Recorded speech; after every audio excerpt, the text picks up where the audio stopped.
So refreshing is not working, something went wrong, and as I mentioned, the so-called gateway is the key to solve this problem. This brings us back to this slide here. As I said, the current situation was the one that we uploaded a Power BI desktop project, so to say, to Pro.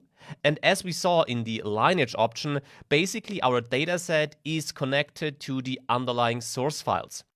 This means the Power BI desktop connection is not the important one anymore because the structure we created in Power BI desktop is now available in Pro. But if we want to update or refresh data, for example, when we have new information in our source files, then we need a so-called gateway. The gateway is, so to say, the connection between the source files and the project in Power BI Pro.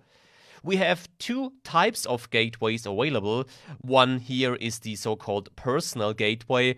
That's the gateway we will use also in our project, and it is used whenever our data is stored locally on our computer, so to say.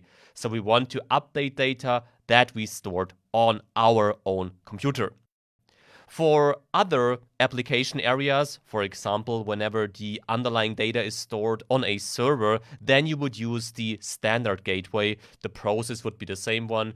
You can configure the standard gateway then to update data stored in Power BI Pro. So this means to refresh our data, we need to have such a gateway.